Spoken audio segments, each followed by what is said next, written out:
On the night of May 31st, 2003, 37-year-old Sandee Rozzo stood behind the bar at the Green Iguana Bar and Grill, not far from the beach in Rocky Point, Florida.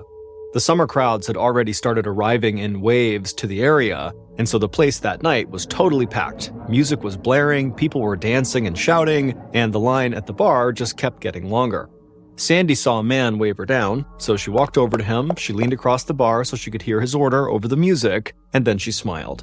And Sandee's smile showed off her perfect teeth that seemed even whiter than they really were because of her very bronze-tanned skin. She also had long hair with blonde highlights and the body of someone who worked out all the time.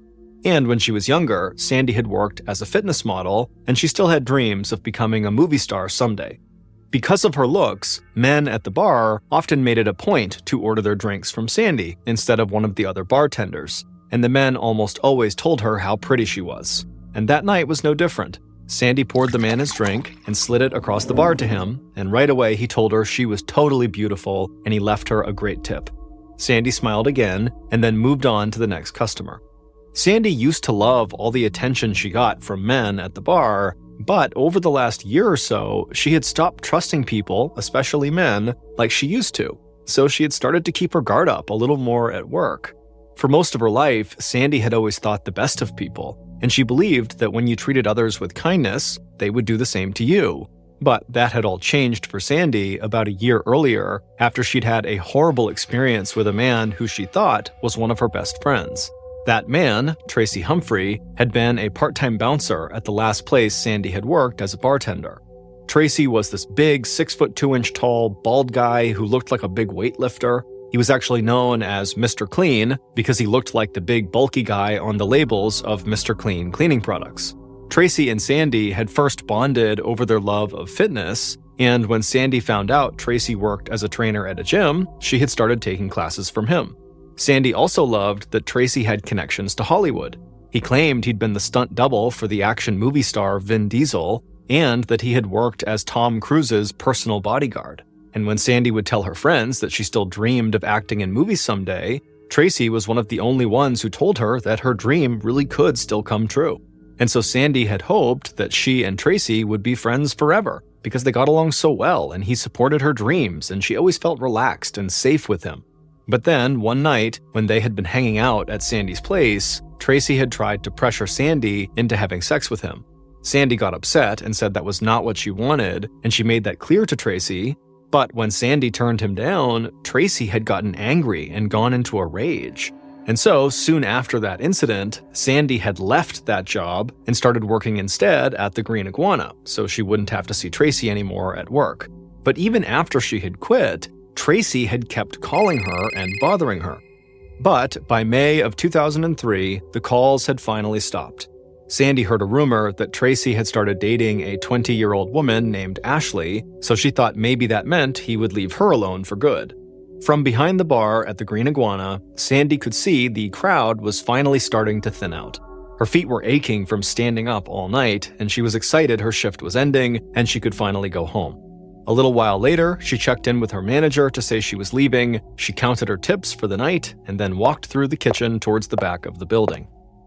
While Sandee was getting ready to leave, people outside were making their way from one bar to the next, and music was pumping from dance clubs and from parties all across the beach nearby. But a short, bearded man wearing baggy jeans, a sweatshirt, and a baseball cap blocked out all that noise and walked straight down the sidewalk in front of the Green Iguana. The bearded man pushed his way through a crowd of people and then headed around the building to the large parking lot in back. Once the bearded man got to the parking lot, he climbed into his Volkswagen Beetle car and closed the door. Then he leaned over to the back seat and grabbed a rifle that he'd stashed there. Then the bearded man picked up a pair of old jeans on the passenger seat and slid the barrel of the rifle through one of the pant legs to conceal the barrel when he raised the gun. The bearded man lowered the passenger side window, stretched across the car, and propped the now concealed barrel of the rifle on the open window, and then watched patiently at the back door of the Green Iguana. It was hot in the car and he could feel sweat dripping down his forehead from under his hat, but he just kept on focusing on that back door. Then finally, Sandee, who had just finished her shift, came out the back door. As soon as the bearded man saw her, he raised his rifle up and aimed it right at her and fired. The bearded man heard glass break and he saw Sandee look around wildly around the parking lot. The bearded man was confused for a second, but then he realized he hadn't hit Sandee. He had missed. He'd shot the side mirror on his own car. The bearded man panicked and looked around to see if anyone had seen him. Then he tossed the rifle into the back seat, started up his car, and sped off.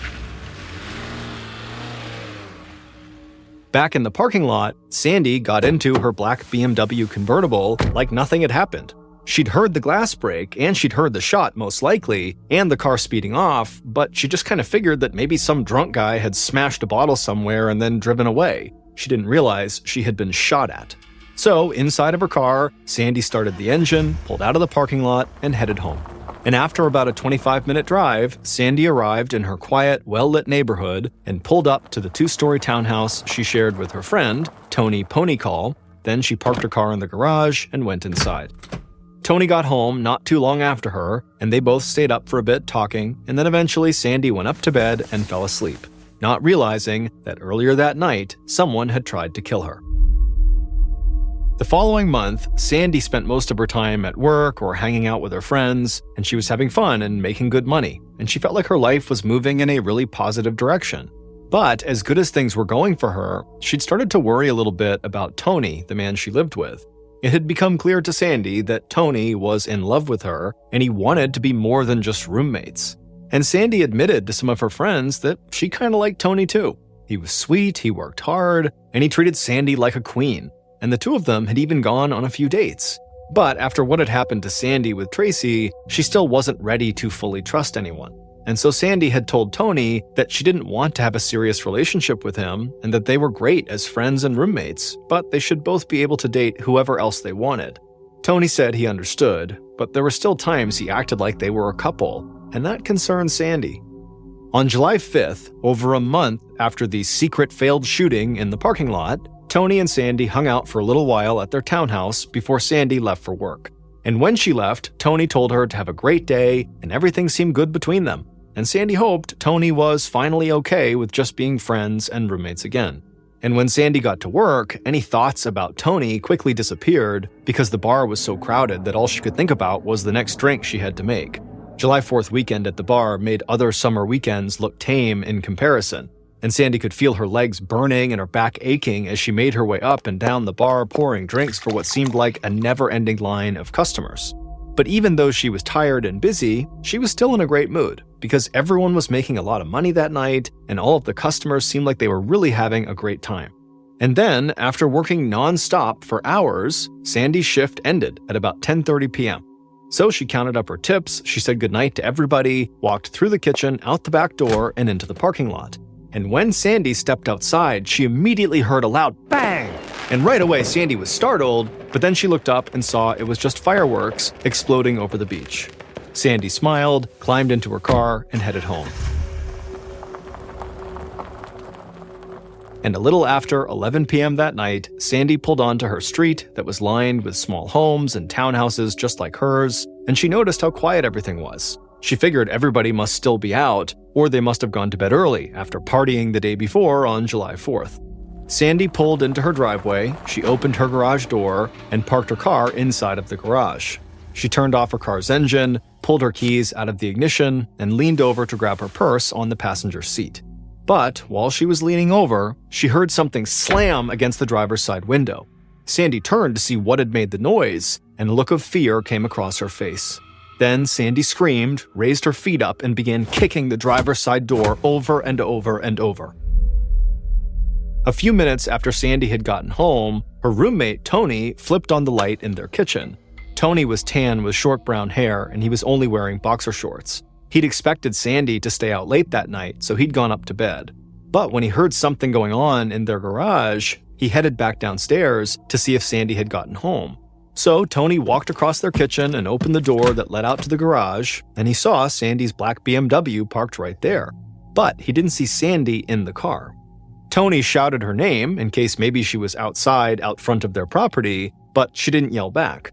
So Tony took a few steps into the garage towards Sandee's car. Then he leaned forward and looked in through the passenger side window, and right away his breath caught in his chest. In the car, Tony saw Sandee lying slumped over the center console. and her car seats were covered in blood. Immediately, Tony ran around to the driver's side of the car, and as he did, he felt glass pierce his bare feet, and he saw the driver's side window was shattered. Tony shook off the pain in his feet, he opened the door and climbed inside. He pulled Sandee into his arms and tried to talk to her, but she was unresponsive. Then Tony reached into Sandee's jean pocket, grabbed her cell phone, and dialed 911.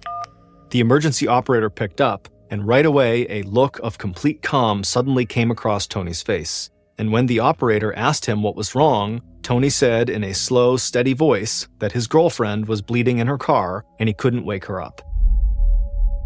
At about 11:30 p.m., 15 minutes after Tony had made that 911 call, Detective Scott Golcheski of the Pinellas Park Police Department was sitting on the couch at his house when his cell phone rang. Ski, as everybody called Detective Golcheski, had spent a relaxing weekend celebrating the 4th of July. But as soon as he heard his phone ring late at night, he knew his relaxing weekend had just come to an end. Ski answered the phone and had a quick conversation with his boss, and a few minutes later, he was on the road heading to Sandee's townhouse. As Ski drove through the neighborhood and turned onto Sandee Street, he was a little surprised this was the call he'd gotten. On a holiday weekend, his first thought had been that maybe something had happened in the part of town where a bunch of people were drinking at the clubs and bars. But when he parked in front of Sandee's townhouse on her quiet street, he figured he was most likely dealing with a domestic dispute that had turned violent. Ski stepped out of his car and walked up Sandee's driveway. He was in his late 30s, and he was average height with broad shoulders and short brown hair.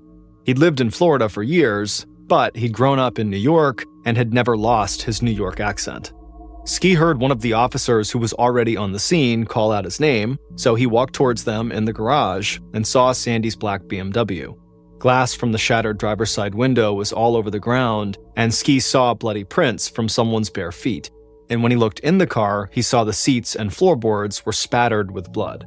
The officer who had called him over told Ski that a woman in her 30s, Sandee Rozzo, had been shot in her car. The victim had been rushed to the hospital, but she had been pronounced dead not long after her arrival.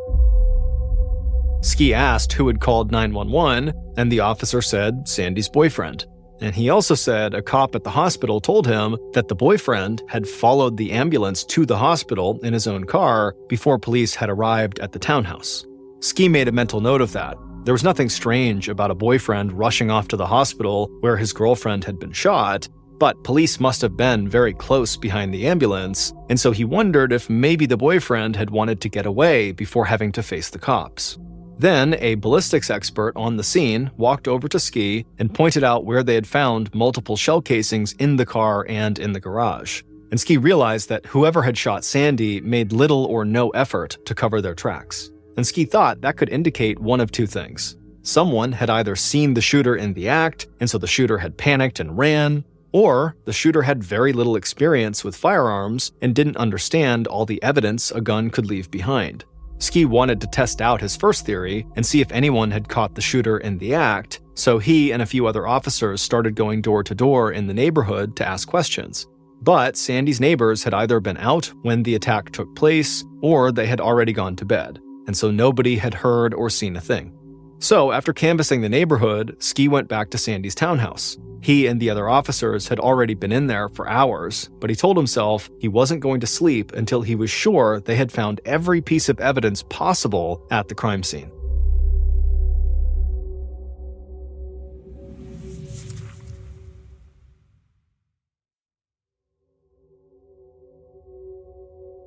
By 6:30 a.m. on July 6th, so about 7 hours after Ski had gotten the call from his boss, Ski was still at Sandee's townhouse. He was out on the driveway, making sure they hadn't missed any tire tracks or any other evidence out there, and as he did that, he looked up and saw the sun rising, and that was when he realized how tired he was. But just then, a Toyota 4Runner vehicle pulled up in front of the townhouse, and a man stepped out of the car and started walking towards Ski, and Ski immediately felt a jolt of energy. The man introduced himself as Tony Ponycall, the victim's boyfriend. He was now wearing sweatpants and a t-shirt, and he said he'd spoken to officers at the hospital and they had let him go. And so he wanted to come back home to see if he could help the police who were there. Ski was shocked at how calm Tony seemed. His girlfriend had just been shot and killed, and he showed up at the scene of the crime like he was there to just help them find a missing dog or something. But Ski knew shock affected people differently, so he didn't want to jump to conclusions. Ski asked Tony if they could go inside and talk through the events of the previous evening. Tony smiled and said he'd be happy to help. And as they walked across the yard towards the front door, Ski noticed there were scratches on Tony's hands and arms. Once they were inside, Tony led Ski through a foyer with peach-colored tile floors and into a living room with a high ceiling. Tony sat down on the couch, and Ski sat in a chair across from him. Police had found no evidence of forced entry in the house, and Tony said nobody other than him had come into the house that night.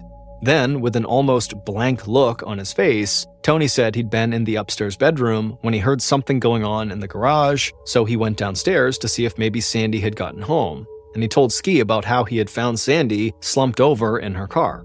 But even when talking about the moment he had found Sandee with blood all over her face and clothes and all over the car, Tony remained completely calm. So Ski leaned in a bit closer and asked Tony if he and Sandee's relationship was serious or more like casual dating. And Tony said Sandee was actually his fiancée. A confused look came across Ski's face, and he pointed out that Tony had just introduced himself as Sandee's boyfriend.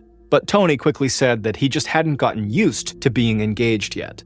Ski nodded, but watched Tony's face closely to see if he looked like he might be lying, but Tony's appearance never changed. So Ski pointed at Tony's hands and arms and asked him how he'd gotten all those cuts. Tony said when he climbed into the car to try to revive Sandee, he'd cut his arms and his hands on the shattered glass. And he also said he had not been wearing shoes or socks at the time, and he'd cut his bare feet as well on the glass on the ground. And when he said this, Ski figured that probably cleared up who those bloody footprints belonged to. Then finally, Ski looked Tony in the eye and asked him if he could think of anyone who might want to harm or kill Sandee. And for the first time, Tony's calm, cool demeanor disappeared. His face started to turn red, he clenched his jaw, and then he said there was one person who definitely could have killed Sandee. And that guy was a guy they called Mr. Clean, Tracy Humphrey. In his time as a detective, Ski had tried to stick to a simple rule: never get tunnel vision when working a case. Over the years, he'd seen a lot of cops build cases entirely around one suspect, and when that suspect turned out to be innocent, the cases just fell apart. So, in the days following Sandee's murder, Ski still definitely considered Tony to be a major suspect. Tony was the one who had found Sandee and called 911, and he had those scratches on his hands and arms. And on the day after the murder, Ski had heard from one of Sandee's coworkers at the Green Iguana that Sandee had never agreed to marry Tony, and she'd actually told him she didn't want a serious relationship with him at all. So Tony calling Sandee his fiancée just seemed totally strange to Ski. But Tony had undergone a gunpowder residue test to determine if he'd recently fired a gun, he had willingly submitted DNA samples, and he had allowed the forensics team to do a thorough investigation of his car. And so, while the investigators waited for all those test results to come back, Ski started looking into other possible suspects. And someone who worked at the Green Iguana had seen a bearded man kind of lurking outside the night Sandee was killed, but they had no idea who he was. So Ski now had Tony and this unknown bearded guy as possible suspects, but for the time, he wanted to turn his attention to Tracy Humphrey, aka Mr. Clean, the man who Tony was so sure could be Sandee's killer. So at 3 p.m. on July 8th, less than 3 days after Sandee's murder, Ski paid a visit to the gym where Tracy worked as an instructor and personal trainer. Ski walked into the gym and heard the sound of trainers shouting encouragement and people grunting while they lifted weights. Then he walked up to the front desk, showed the man behind the counter his badge, and asked to speak with Tracy. The employee said he would go get Tracy and pointed Ski to a small office where he could have some privacy. Ski thanked the man and then walked into the office, took a seat at a table with nothing on it, and waited. And a couple of minutes later, Tracy walked in.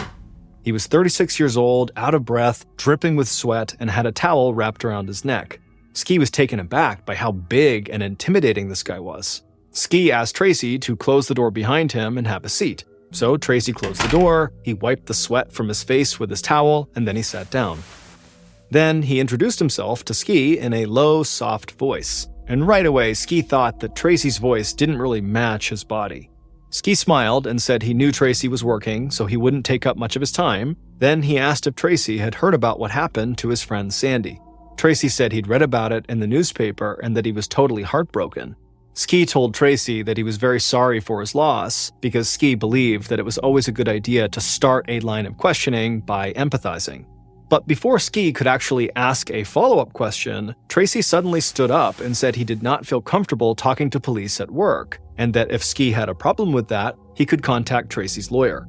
Ski was surprised the conversation had taken such a quick turn, and it definitely made him question why Tracy wanted to get out of there so fast. But he didn't have anything to charge Tracy with, so he just thanked Tracy for his time, stepped out of the office, and walked back through the gym. And when Ski stepped outside, right away he felt the sun on his face and a warm breeze blowing. The temperature was about 90 degrees Fahrenheit, and Ski thought that this was the perfect kind of summer day to go to the beach. And right there, it struck him that Sandee would never get to enjoy these perfect summer days in Florida ever again because someone had robbed her of her future. And that made Ski very angry. He wanted to find Sandee's killer as fast as he could. And the conversation he just had inside the gym made him want to dig a lot deeper into Tracy's life. Over the following week, Ski and the investigative team returned to Sandee's townhouse multiple times to see if any new evidence had emerged. And they also followed up with Sandee's coworkers to see if they remembered something from the night of Sandee's murder that they might have overlooked the first time they were interviewed. But nothing new surfaced. So during that time, Ski also did something that some other detectives might not have done. Ski's father had been a fireman, and so Ski had always admired firefighters and had close relationships with a lot of them in the area. And so he reached out to friends at different local fire departments, filled them in on the Sandee Rozzo case, and asked them to please let him know if they had anything that might help him find Sandee's killer and bring them to justice.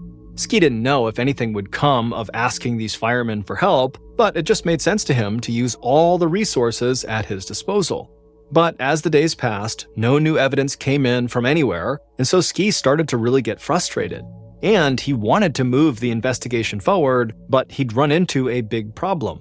Tracy's lawyer had told Tracy not to say another word to police about Sandee's murder. And that was a major roadblock for Ski, because even if Tracy hadn't killed Sandee, the police couldn't rule him out if they didn't get any information from him. But Ski refused to let this lawyer bring his investigation to a stop, so he came up with a plan to work around Tracy. Ski had learned that Tracy recently married a 20-year-old woman named Ashley who worked with him at the gym. So he figured if he couldn't talk to Tracy, maybe he could talk to Tracy's new wife. But Ski wanted to make sure Ashley was alone when he met with her, because if Tracy was there, Ashley almost certainly would be told not to talk. So at around 3 p.m. on July 16th, 11 days after Sandee's murder, Ski drove to the gym where Tracy and Ashley worked and parked right outside. Then he stepped out of his car and walked right up to the large windows out front and pressed his face up to the glass to look inside. But he couldn't see if Tracy or Ashley were in the gym or not.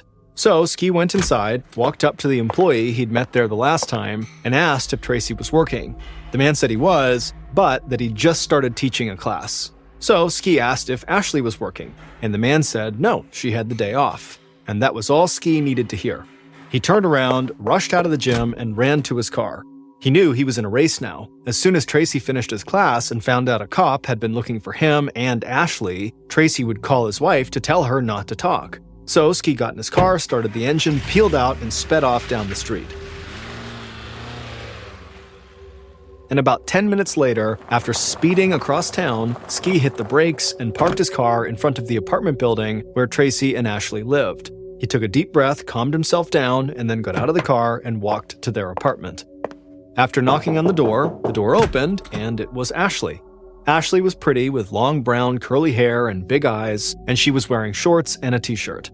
Ski showed her his badge and asked if he could come inside and talk for a bit. Ashley shifted back and forth on her feet, and she had a nervous look on her face, but she said okay. Ashley closed the door behind them and then led Ski to their living room. Ashley walked around a wooden coffee table and sat down on the couch, and Ski took a seat in a nearby chair. Once they were seated, Ski asked her how long she'd been married to Tracy, and Ashley said they'd actually just gotten married on July 4th at the gym where they worked. Ski smiled and said it must have been nice to have a wedding on a holiday with fireworks going off all night. Then Ski asked her if she and her new husband had gone on a honeymoon right after their wedding. But Ashley laughed and said the following night, July 5th, they just rented some movies, ordered pizza, and just hung out on the couch. Ashley shifted her position on the couch and asked what this was all about. But Ski just kept on smiling and asked where they had rented the movies and gotten pizza from. And Ashley gave him the name of the video store and the pizza place. Then Ashley's cell phone, which was sitting on the coffee table, started to ring. She sat up straight and looked at the phone and then asked Ski if she could answer it, and Ski said, of course, it was her phone. So Ashley grabbed the phone, walked into the kitchen, and answered the call. And when Ski heard her talking from the other room, he knew it was Tracy on the other line and that getting any more information out of Ashley was going to be impossible. But Ski kept on smiling because he'd gotten what he'd came for. Ashley had just given Tracy an alibi for the night of the murder, and now Ski just had to follow up on it. So, after Ashley hung up and came back into the living room, Ski immediately just thanked her for her help and then walked outside to his car. And not long after that, he drove to the video store that Ashley had mentioned, and an employee there pulled up Tracy's rental history and showed Ski that Tracy had indeed rented movies a few hours before Sandee had been murdered.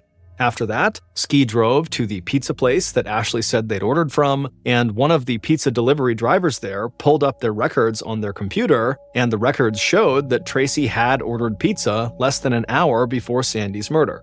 And then the delivery driver told Ski that he remembered delivering that pizza to a tall, big, bald guy a little after 11 p.m. on July 5th, almost the exact time Sandee had been killed. Ski thanked the pizza delivery guy and then went back outside, got into his car, and headed for the police station. And as he drove, he felt like even though this was great information, it was like he had hit a big dead end. Tracy's simple alibi, that he was at home eating pizza, looked like it was the truth. And so Ski wondered if maybe he needed to take his focus off of Tracy for a while and turn it back to Sandee's roommate, Tony.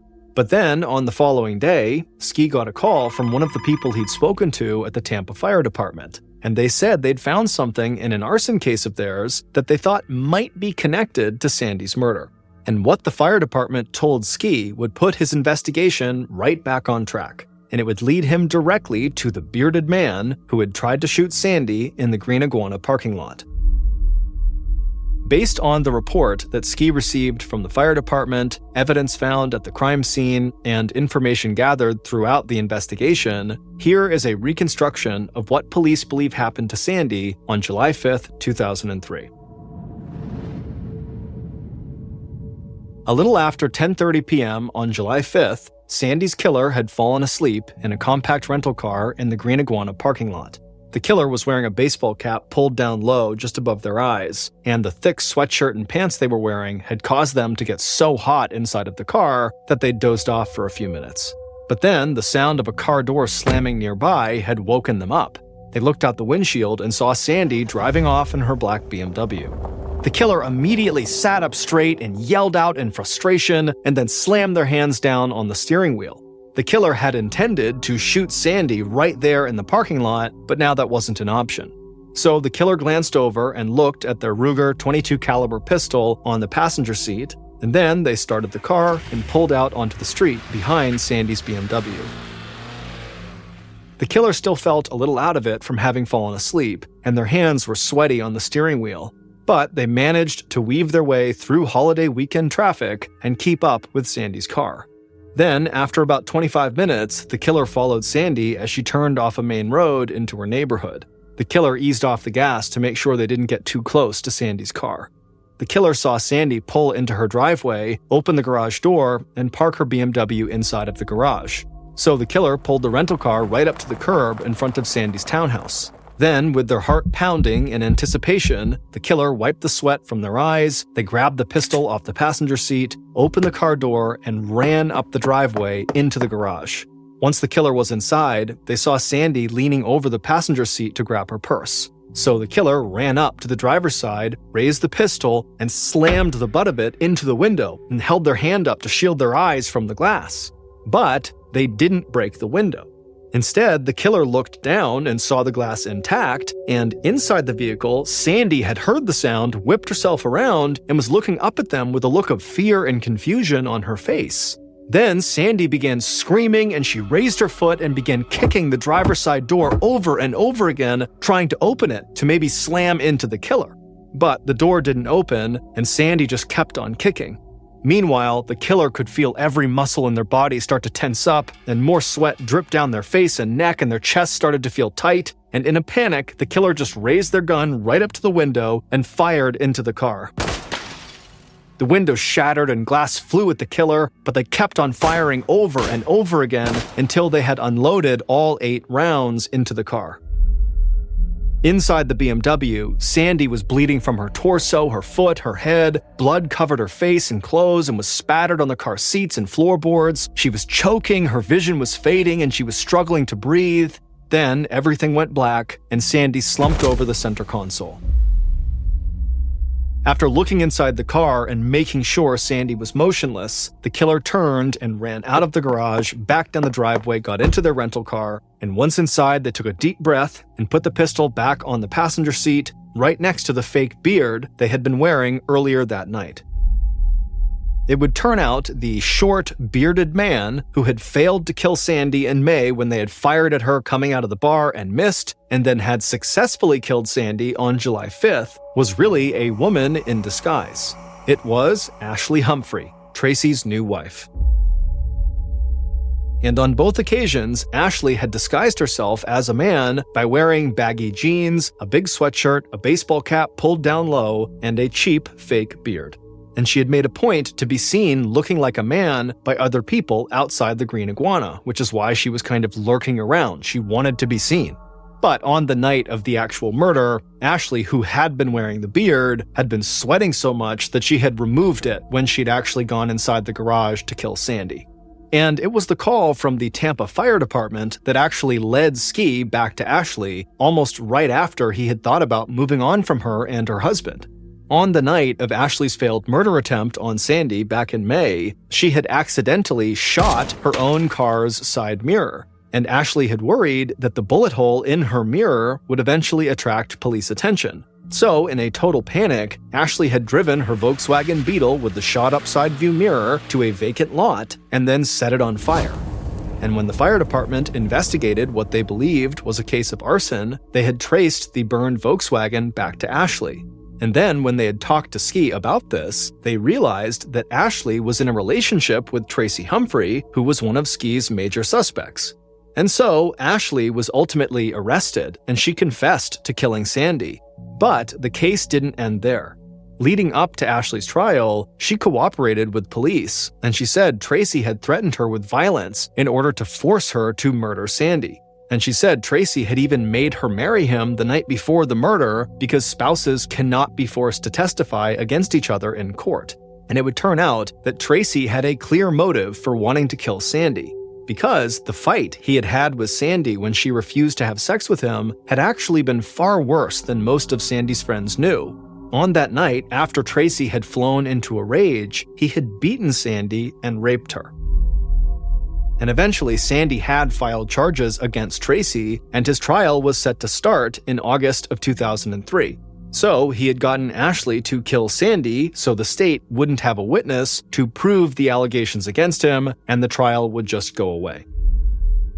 Despite Tony Ponycall's odd decision to call Sandee his girlfriend and then also his fiancée when talking to police, along with his weirdly calm behavior in the immediate aftermath of Sandee's murder, he was not actually in any way connected to her death. Ashley was convicted of second-degree murder and sentenced to 25 years in prison and is scheduled for release in 2028. As for Tracy, in the lead-up to his murder trial, several women stepped forward and shared their own stories about how he had also abused them.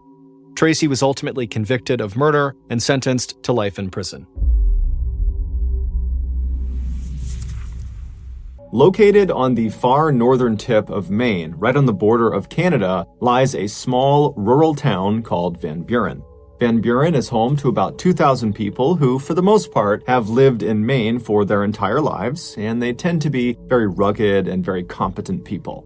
But unless you live in Van Buren or know someone in Van Buren or have family out there, there's no reason you would have heard of this particular town. Nothing really happens in this town, at least nothing that makes headlines. However, that would change. In 2019, Van Buren made international headlines because of one man, Ronald Sear. As a young man in the 1950s, Ronald Sear joined the Air Force and fought in the Korean War. And then after he got out of the military, he moved back to his hometown of Van Buren, Maine, and he moved into a very modest 2-story home right near town. And for a little while, he just kind of floated about, didn't really have a direction in life. But eventually, because of his love for working with his hands and his general skill at working with his hands and building things, he started a small but successful tool selling company that he ran right out of his shed on his property. Fast forward to 2019, Ronald Sear at that time was 65 years old, and he still lived in the same property right near town in Van Buren. However, he now lived alone, and he still ran this tool selling business right out of his work shed. And for Ronald, this was enough. He was very content with his life. He was very happy. But that year, he would face a crisis. One bright, sunny morning in the summer of that year, Ronald left his house and he walked over to his shed. He went inside, and right away he noticed something. Ronald kept all these bins inside of his shed that were full of all of the different tools that he would sell. And because he was in there all the time, either literally selling tools or tinkering with whatever it was he was building himself, he was very aware of how full each of these bins were. And anytime they got low, he would order more so he had enough supply to sell. And so he went into his shed this morning and he noticed right away that a couple of the bins appeared to be a little bit lower than he remembered.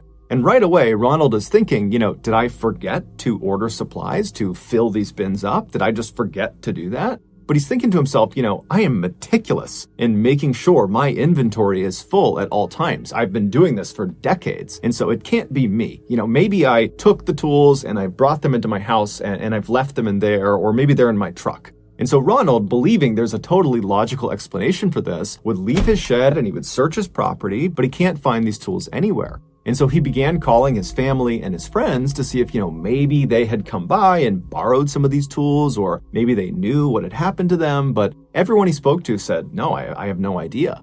And so by that afternoon, Ronald had found himself back inside of his work shed looking around, thinking to himself, have I been robbed? It was the only logical thing he could think of that would explain this loss. And so Ronald drove to the police station and he spoke to police and he explained what happened. But unfortunately, the police's reaction to what he was telling them was not exactly what he wanted. They basically assumed that, he just had miscounted, that in reality, the tools were either still in the shed, and he just forgot how many were supposed to be in there, or he had just kind of lost them on his property somewhere, that they were bound to turn up. And so the police told him, look, Ronald, go back and search your property. I'm sure they're there. And if you get some proof that someone actually stole from you, then come back to us.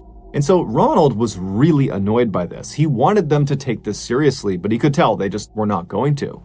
And so Ronald drove back to his house, he went inside, he hopped on his computer, and he began researching what other homeowners did to protect themselves from things like theft. And one of the things he came across was setting up tripwires all around the perimeter of your property. Basically, you take these thin wires and you stretch them out very tight, very low to the ground, and you anchor them on each side, and then on the wire itself, you hang little bells. And so, in theory, if an intruder were to walk onto your property, they would most likely not see the tripwires on the ground, and they would kick them, and that would cause the bells to ring, thereby alerting the homeowner of their presence. Ronald loved this idea, so he went out and he set up tripwires all around his property.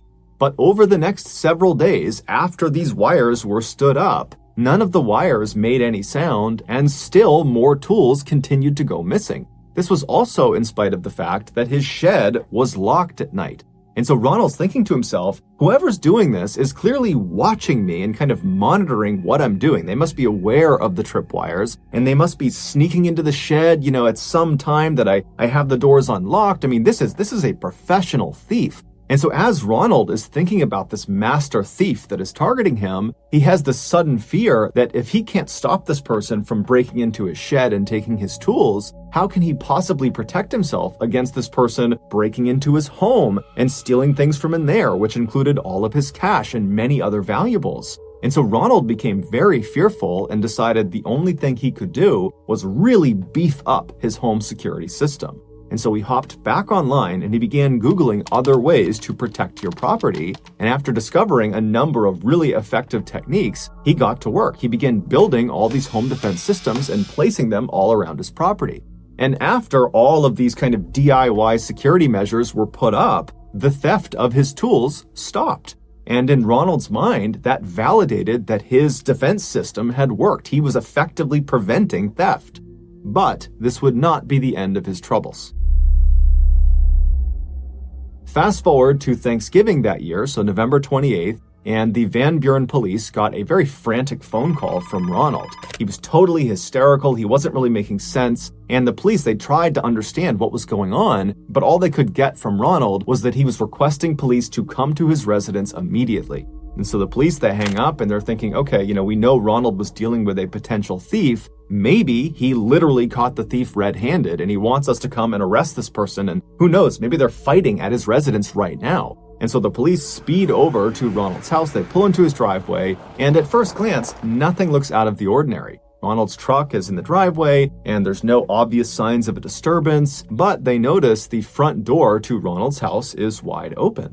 And so the police park their cars in Ronald's driveway, they get out and they run up onto the front porch, and they're standing in front of this open door, and they look down and they can see there's a very obvious blood trail starting from the front of Ronald's house, going straight back down a hallway that looped around to the left and out of sight. And so right away, the police are yelling into the house, Ronald, are you okay? What's going on? And somewhere deep inside of the house, they hear what sounds like Ronald make a kind of guttural sound. And so immediately this tips the police that more than likely Ronald has been hurt and he likely is the one who made this blood trail. And so the police draw their guns and they go inside of Ronald's house, not really sure what they're going to find. They don't know if there's some intruder or attacker or someone in here that's harmed Ronald, but they make their way down this hall following the blood trail. They turn the corner, and then sitting at the end of the blood trail is Ronald. He's sitting down with his back to some cabinets in the kitchen and he's clutching his midsection. He is covered in blood. He's completely pale. And so right away, the officers call in backup. But then as a security measure, they search the rest of the first floor to make sure there is no other person here. There was no one on the first floor. They went to the second floor. They peeked around up there. They didn't see anyone. So they rushed back down to Ronald, who's still just sitting there, and they begin administering first aid. And they're trying to get him to explain what happened. How did you get hurt? But Ronald is clearly in shock. He's kind of in a daze. He's not making sense. And then by the time the paramedics showed up just a couple of minutes later, Ronald had slipped into unconsciousness. When Ronald was wheeled out of the house, the responding officers and the backup officers, who by now had arrived, decided to search the rest of Ronald's house to see if there was some clue as to what had happened. And so they began searching in the kitchen, looking around, but there wasn't anything that stood out to them. And then they began walking around towards the living room. And when they got into the living room, one of the officers suddenly screamed to everyone inside to stop where they were, stop moving.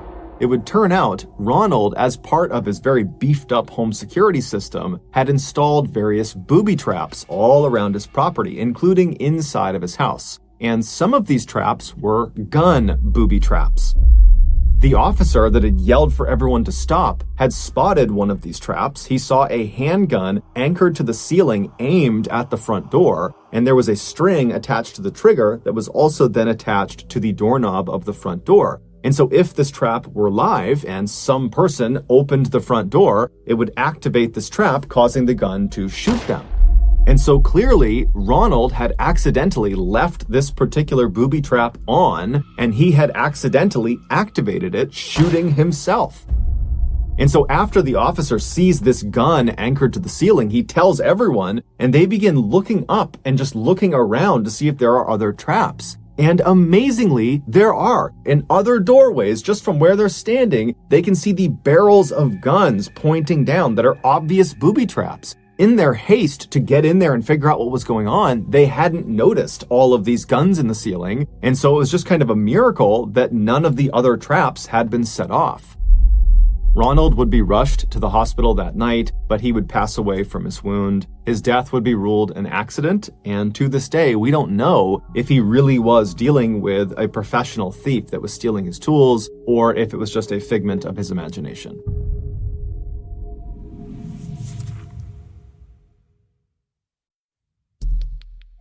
Our next story is called Sublimation.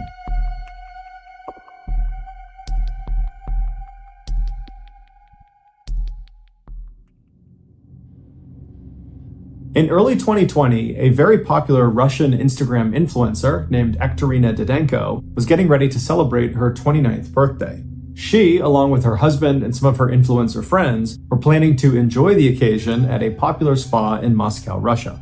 The group rented out a private section of the spa that included a steam room and a small indoor pool. And then once the reservations were made, Didenko and all of her influencer friends began eagerly talking about how excited they were about this party on their various social media accounts. When the day finally came, February 28th, which was Didenko's birthday, Didenko, her husband, and the 8 other people they invited, they all descended on this spa. So they go inside, they go back to their private area, and it's great. There's food, there's alcohol, there's music, they're jumping into the pool, then getting in the hot tub, and everyone's just having a great time. Everyone's taking pictures and filming and live streaming. I mean, it's really going as well as it possibly could be. And then at some point, Didenko's husband signals the rest of the group, minus Didenko, and they all begin to pull out these white hazardous materials suits. Imagine what you would see in a movie if there was some huge chemical leak, a full body white suit with a mask. And so they're all putting on these hazmat suits, and they give one to Didenko, who puts it on as well, and they tell her this is part of her big surprise. Now, it's unclear if Didenko actually didn't know what was going to happen next, or if she's just pretending to be surprised because it would do better on social media, because this is all being filmed and she's an influencer.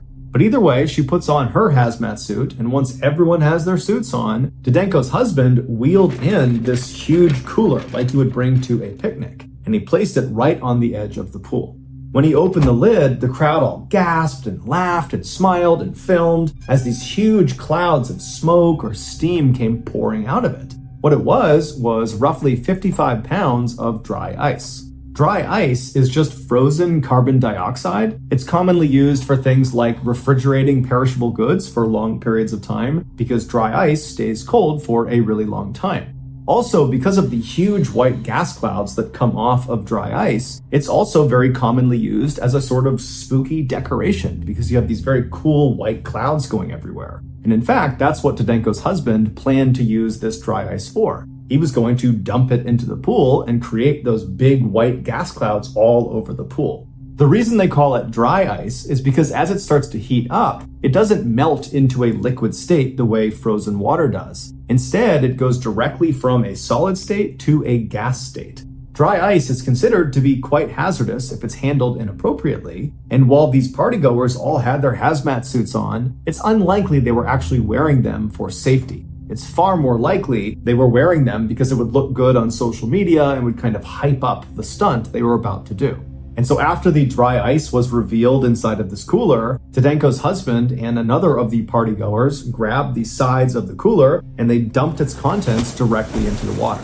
And as soon as the dry ice hit the water, it rapidly began to warm up, which caused a massive, almost explosion of carbon dioxide gas to completely fill the lower half of the room. Now, none of the partygoers are even a little bit fazed by what's happening. They don't realize how dangerous this actually is. And so they're just filming and laughing and kind of thinking this is so funny. And then Didenko's husband actually leaps through the cloud into the water and kind of disappears below. And then shortly after that, 2 other partygoers would also leap into the pool. One of the main reasons dry ice is considered to be so hazardous if handled inappropriately is because dry ice emits that carbon dioxide gas, which at high concentrations will displace oxygen. So imagine if you're in a very small room that has very poor ventilation, if you had lots of carbon dioxide in there, you would suffocate. And so this indoor pool was a small confined space with poor ventilation. And so the 7 people on the pool deck, shortly after this dry ice has been tossed into the pool, they started to realize it was really hard to breathe because the oxygen was basically being sucked out of the room. And so they were able to turn and actually run out of the pool deck before it was too late. Meanwhile, Didenko's husband and the other 2 people who leapt into the pool, when they came back to the surface, they breathed in thinking they would be breathing in oxygen, but instead they breathed in an entire lungful of carbon dioxide, which in addition to displacing oxygen at higher concentrations inside of confined spaces with poor ventilation, it is also poisonous at higher concentrations inside of confined spaces with poor ventilation. And so when the three of them surfaced, they breathed in this poisonous gas, which caused two of them to immediately pass out and then just die. While the third, Didenko's husband, he managed to stay conscious enough that he was able to climb barely out of the pool, and he tried to get to the door, but he couldn't get out in time. Eventually, he was pulled out and rushed to the hospital, but he would later die, not only from carbon dioxide poisoning, but also from having gone without oxygen for as long as he had.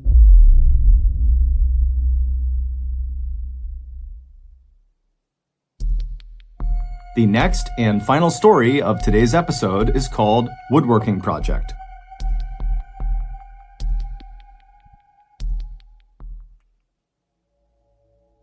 At the end of 2002, 36-year-old Boyd Taylor was single, he had no children, and he lived with his divorced father, Robert, in a small bungalow in the northern England countryside. In addition to living with his father, Boyd also worked for his father. His father, Robert, owned a small construction business, and so the father-son duo built houses in the area. While Boyd might have envisioned his life turning out in a different, more exciting way, he didn't seem outwardly unhappy about his circumstances. In fact, he seemed very cheerful, both at work and when he was at home. But despite his cheerfulness, his father, Robert, was still pretty concerned about him, because every time Boyd had some time off from work and was just at loose ends, he wouldn't go out with his friends. In fact, he really didn't have any friends and wasn't even trying to make any friends. Instead, he would just sit in his room all day and be totally by himself. Now, Robert knew his son was naturally a bit of a loner and always had been, but a part of him hoped that his son would just start going out and meeting new people, or at the very least, develop some sort of hobby that could occupy his mind. In late September of 2002, Robert was walking down the hallway of their bungalow when he passed by his son's bedroom door, and it was shut. And as he walked past, he heard inside of his son's room the sound of his son sawing some wood. And so he stopped for a second and he just listened. And when the sawing stopped for a second, Robert just knocked on the door. He was curious. He wanted to know what his son was doing. Boyd, instead of coming over to the door and opening it up and talking to his dad, instead just paused for a second and then said, "What is it, Dad? What do you need?" And Robert would say, "Well, I heard sawing and I just wanted to know what you were building." And so Boyd pauses again and then just says, "Well, I'm working on a woodworking project." And so Robert's like, "Well, can I poke my head in and actually see what you're building?" And Boyd, again, without opening the door, just tells his dad very politely that he wants to be left alone. And so Robert decides not to push the issue. Whatever he was doing, it was his business. And so he just told his son that, hey, if you need any help with anything, let me know. I'd be glad to help. And then Robert walked away. Over the next 2 months, every time Boyd was not working, so in the evenings and on the weekend, he would be locked inside of his bedroom, hammering and sawing away at this woodworking project. And over those 2 months, Robert would periodically walk down the hall and stand in front of his son's bedroom and knock on the door and try to get his son to let him in to just see what he was up to, not only because he just wanted to see what his son was doing, but because Robert was a carpenter by trade and so was just genuinely interested. But every time he asked to be let in, Boyd would very politely tell his father that he really just wants to be left alone, and Robert respected his wishes. In early December, Boyd approached his father and said, "Hey, would it be possible for me to take the next month off from work so I can focus on this woodworking project?" Now, for Robert, this was a massive inconvenience. This construction business that he owned was really just he and his son building the houses. And so if his son was not going to be working, then Robert would be solo on all of his projects for that month.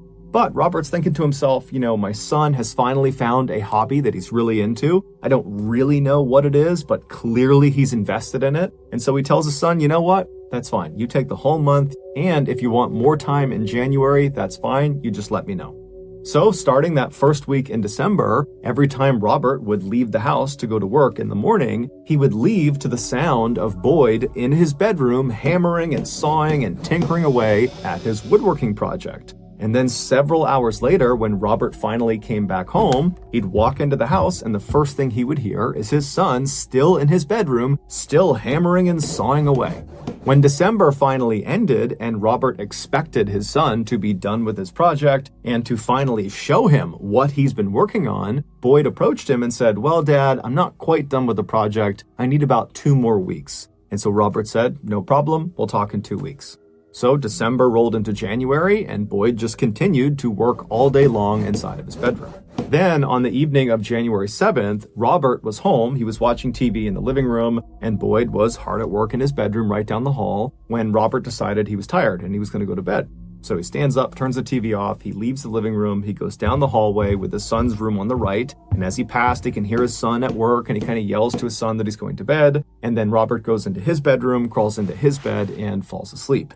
At 3:30 a.m. the following morning, Robert is suddenly awoken by this incredibly loud crashing sound somewhere in his house. Robert's first thought was the chimney must have collapsed. That was how loud the sound was. And so he leaps out of his bed, he runs out of his door, he goes down the hallway, past his son's room, into the living room, and he looks at the fireplace, which is in the TV room, and clearly the chimney has not collapsed onto itself. And so he's standing there thinking, what else could that sound have been? And then he's thinking to himself, well, did I really hear that sound, or was that sound in my dream? And I kind of thought it was real, but it really wasn't. And so just to be sure, he walked all around the house, kind of seeing if there were any signs of something big falling and crashing on the ground, but the house seemed totally in order. And so he walked back down the hallway towards his bedroom, and he stopped right outside of his son's room, and he considered knocking and waking his son up to see if maybe he had heard this loud sound too. But when he listened to the door, it was quiet inside, so he figured, what, my son's asleep, I'm not going to wake him up for this. And so Robert just went into his bedroom and he went back to sleep. A few hours later, Robert got up and he left his bedroom, he went into the kitchen and he made himself some food. And as he's preparing his food, he's realizing that he doesn't hear the sound of Boyd working in his bedroom, because normally Boyd would be working that early in the morning, but he wasn't. And so right before Robert left to go to work that day, he actually walked down the hall and listened to his son's bedroom to hear if maybe he was at work in there, but he just hadn't heard him, but it was totally silent in the room. And so he reached down to the doorknob, thinking maybe he could just poke his head in and see if his son was on his bed, but when he tried the doorknob, it was locked. So Robert just thought to himself, okay, I guess Boyd is sleeping in this morning, and so I'm not going to bother him. And so Robert leaves the house, he gets into his truck, and he drives off to work. And then several hours later, he comes back to the house at night, and he walks inside, and the first thing he hears is nothing. It's silent. And this house in the evenings for the past several months was never quiet. Boyd was always hammering, sawing, and tinkering away at this woodworking project. And so right away, Robert's thinking to himself, maybe he's done with the project, and I can finally see this thing he's been working on. And so Robert drops his stuff at the door and he walks down the hallway. He goes to his son's bedroom door and he knocks and he says, hey, Boyd, are you done with your project?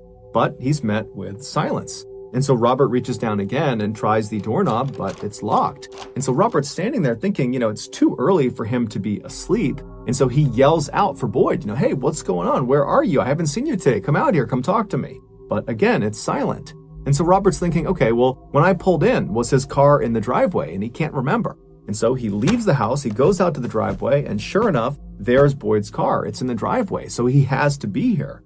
And so suddenly Robert's starting to feel a little bit panicked about his son. He runs back into the house and he just starts screaming his son's name as he goes room to room into the bathrooms and the other bedrooms to see if he's in there, but he's nowhere to be found. And so operating on a gut instinct, Robert just runs right out to his car. He gets a sledgehammer, comes back in the house, goes down the hallway, and he's standing in front of his son's bedroom door. And one more time, he yells for his son and bangs on the door, tries to get his son's attention. But after once again there being total silence, he picks up his sledgehammer and begins breaking the door down.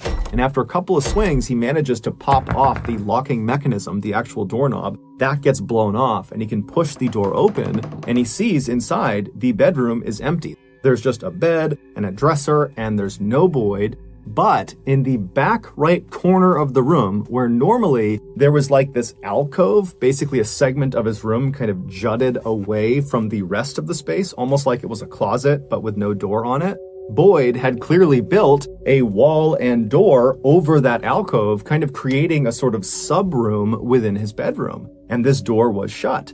And so Robert immediately runs over to this new second door. He tries the doorknob, it's locked, he yells for his son, but again, after silence, he picks the sledge up and begins trying to break this door down. And after a few good swings, like the first door, he was able to knock the doorknob off of the door, and then he reached down and he pulled the door open, And what he saw on the other side of this door, inside of this little subroom, was so far from anything he ever expected that he just stood there in stunned silence. And then eventually reality kind of kicked back in, and he ran out of his son's room and he called the police. 3 months earlier, Boyd had decided he wanted to build this very specific device that was invented in 1789. Now, he didn't want his father to know about this device, and so he built that door and wall frame in front of that alcove specifically so he could build this device inside of this new subroom in privacy. He also always made sure to lock his main bedroom door. So for 3 months, Boyd began constructing this 8-foot tall, 3-foot wide structure inside of the subroom. And once the shell of this device was constructed, he began installing all of its inner workings. These included things like various lengths of wire and clock timers and a jigsaw, which is like an electric saw. And then finally, on January 7th, it was complete. So that night, Boyd blew up an air mattress and he slid it inside of the subroom right underneath this ancient machine he had built. And then after that, he went and locked the main bedroom door. He went into the subroom himself and shut the subroom door and locked that. And then he pulled 12 sleeping pills out of his pocket, swallowed those, and then laid down on this air mattress on his back, looking up at the inner workings of this machine. And then once he was positioned the way he wanted to, he reached over up inside of this machine and he felt around for a button that he had placed. He pressed that button and then he put his hands over his chest and he laid there looking straight up until the sleeping pills kicked in and he fell asleep. That button he pressed right before he passed out from the sleeping pills started a timer, and when that timer went off, it would actually activate this whole device. And so several hours after pressing that button, the timer finally went off at 3:30 a.m. The first thing that happened when this device was activated is the jigsaw, the electric saw, began sawing this wire. Now, the wire had been very intentionally placed against the teeth of this jigsaw, and so it's cutting this wire, and this wire is supporting this weighted down, heavy, angular blade that's pointing straight down. And so as soon as this wire is cut, it releases the blade, and the blade that almost looks like this oversized axe head begins falling straight down this chute, and the chute aims the blade directly onto the front of Boyd's throat. Boyd's woodworking project was a guillotine, and that loud crashing sound that woke Robert up at 3:30 in the morning on January 8th, that was the sound of the blade of this guillotine crashing down and decapitating his son. Even though Boyd did not leave behind a note explaining his actions, it was determined Boyd's death was in fact a suicide, a very complicated and deliberate suicide. Boyd's father and other people involved in this case have come to the conclusion that Boyd was clearly showing signs of depression before he chose to take his own life. And so maybe if Boyd had reached out for help or if there had been some sort of intervention, his death could have been prevented. And if you or anyone you know is struggling with mental health, remember you are not alone. No matter how bad it feels, there are resources out there that can help you. And so I've listed a number of them in the description below. 2013, a young woman named Melissa finally moved out of her mother's house and got her own place across town. For the first few months she was living there, she never noticed anything strange. But about 3 months into living there, things started to get a little bit weird. It started with a whole bunch of hang-up calls where someone from different numbers would call, she'd answer, and she could hear them breathing, but they weren't saying anything. And then she started getting these huge bouquets of flowers delivered to her front step, but they were delivered from anonymous. Then after that, she started noticing things in her kitchen and her living room were going missing. Things like plates, cups, drink coasters, salt shakers, forks and knives, little things, but since she lived alone and she was the only one moving these things, they really stood out. Melissa had this habit that every time she went to bed, she would unplug her TV. She had this irrational fear if she didn't do that, that it would spark a fire and her house would burn down in the middle of the night. So she was pretty obsessive compulsive about always making sure the TV was unplugged before she went upstairs to bed. And so one night, around the same time she's getting these hang-up calls and there's flowers being sent to her door and things are going missing, She unplugs her TV and she goes up to bed. The next morning, she gets up and comes downstairs and the TV's plugged in again. She convinces herself that, well, she must have forgot to unplug the TV. As rare of an event as that is, it has to be what happened. And so that night, she unplugs the TV and remembers looking directly at the plug, confirming that, yes, I've unplugged the TV. And then she puts it down and looks again at the outlet. It's not plugged in. It's definitely not plugged in. And then she goes upstairs to bed. The next morning when she walks downstairs, she had the sense of dread that when she turned the corner, because her TV was right at the bottom of the stairs, that when she turned the corner, it would be plugged in again and her worst nightmare would come true, that something is happening on my first floor when I'm asleep at night. And as she comes down the stairs and turns the corner, what does she see? The TV is plugged in again. She's horrified, but has no idea what to do. It's not some malicious act. And she's telling herself, well, maybe I forgot again, but then she's like, no, I remember last night staring at the plug. I definitely unplugged it. And so she flies around her first floor to make sure, one, everything is locked, but two, no one else is in here. And when she's satisfied that, yup, it's empty down here, and two, everything is locked, she sits there thinking, well, now what do I do? Do I call the police and say, someone's plugging in my TV? You know, she can't do anything. And it was at this point that Melissa developed a very real fear of her first floor. And she began going to bed so early at night because she could not be on that floor when it started to get dark. And so imagine living alone, being afraid of going down to your first floor, how scary it would be at night when you're laying in bed, your door's shut, and any noise you hear in the house, you're going to attribute to your first floor. And so Melissa was living this absolutely wretched life where she's scared of everything outside of her bedroom. And so with that as context, Melissa goes to bed one night super early, probably like 3 o'clock. The sun's not even down yet, but she's upstairs. But eventually it does get dark outside and she still has not fallen asleep. And so she sits up in bed and she turns on the TV. And right away, the channels on the screen start to change. And she's thinking, oh, I must be laying on the remote. But then she remembers the remote's in my hand. And so she's looking at the remote and then she's looking at the TV. She's not touching her remote.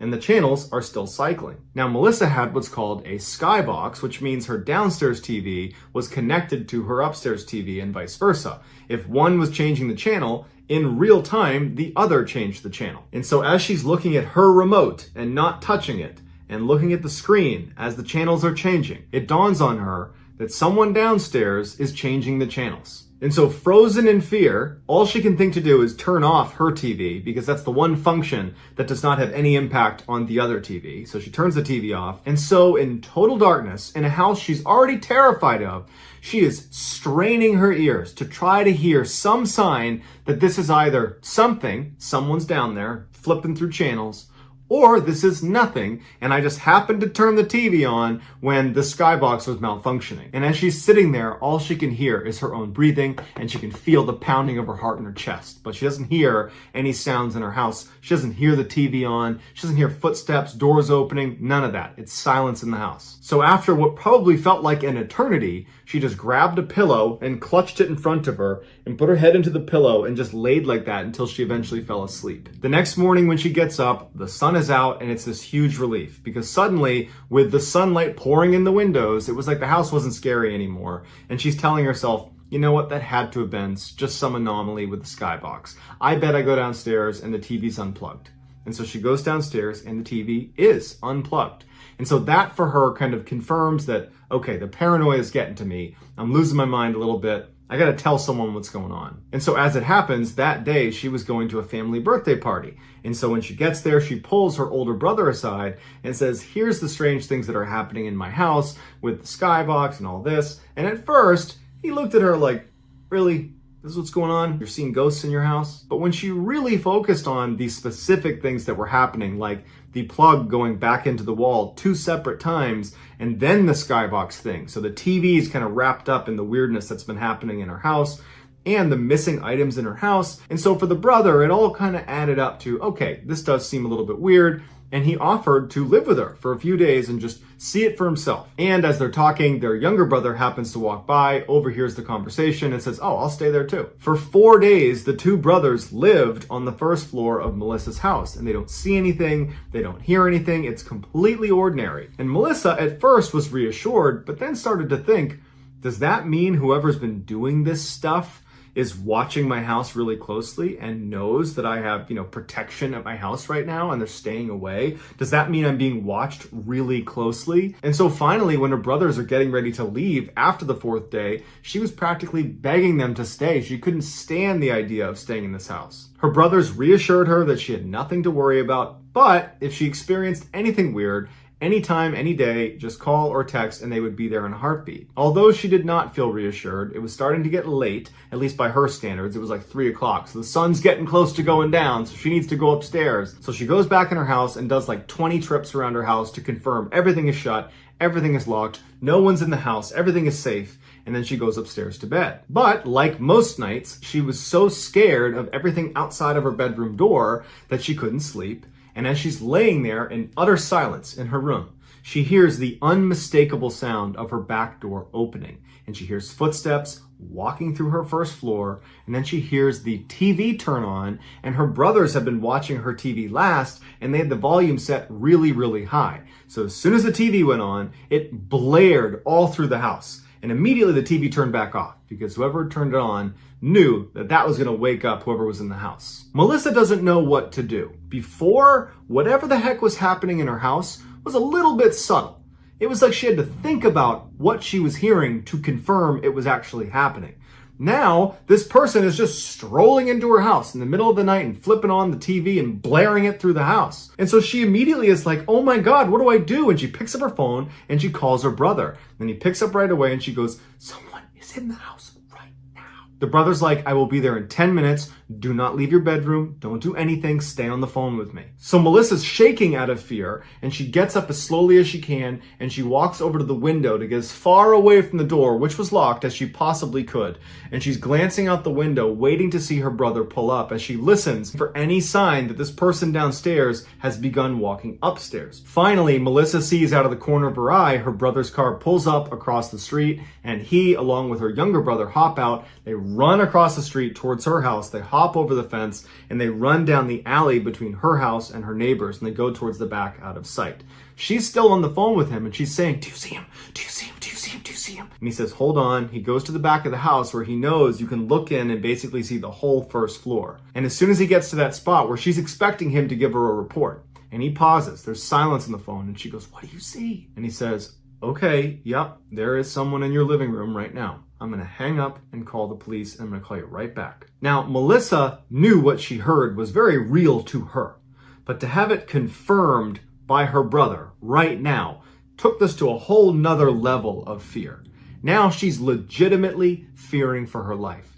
There is a person, an intruder in my house right now, confirmed. They are right downstairs and they've been coming into my house probably for weeks. And so her brother hangs up the phone and begins calling the police. Meanwhile, Melissa is just standing in this room, horrified as she listens to a stranger walk around the first floor of her house. But because she was hearing the footsteps clearly downstairs, she decided she would just walk over to her door and look through the keyhole, which was oversized on her door. And if you looked through it and over to the left, you'd actually look downstairs to the first floor. You'd only see a sliver of the first floor. And so very carefully, she walks her way over to the door. And as she kneels down to look through the keyhole, her phone rings. It was in her pocket and it wasn't on silent. It was on loud, and it was her brother calling back. And she kind of fumbles for her phone. She drops it on the ground. It's still ringing. And she finally silences it. And then reflexively, she pokes her head back and looks through the keyhole. And standing at the bottom of the stairs, looking up at her, is a man with a hat pulled over his eyes who's clearly heard the sound, and he begins walking up the stairs. She's falling over backwards, screaming at the top of her lungs to get her brothers inside. She hears them come charging inside. She hears this epic struggle on the stairs, and she hears this person who's in her house, because it was a voice she didn't recognize, screaming, I'm sorry, I'm sorry, I'm sorry. And then it's quiet. And so she opens that door because she wants to help if she can. And she looks and she sees her brothers have this man pinned on the stairs. He's not moving. And she sees her younger brother is holding something.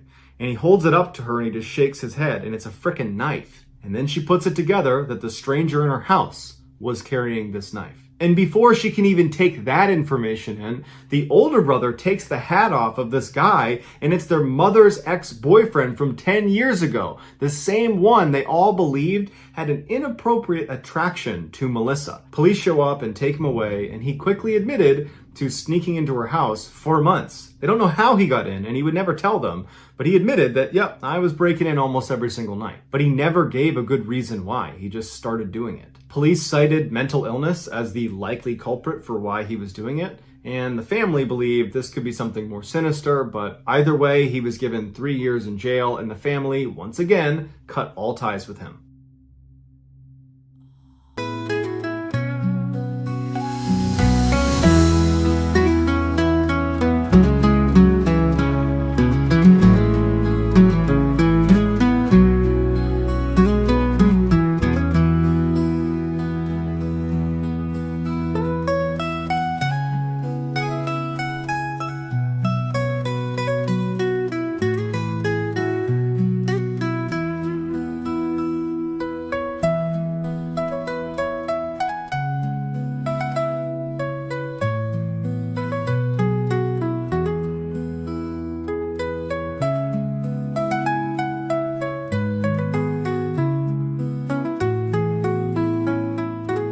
For listening to the Mr. Ballin podcast. If you got something out of this episode and you haven't done this already, at the Amazon Music Follow Button's next birthday party, please gift them a 3-year supply of Radithor.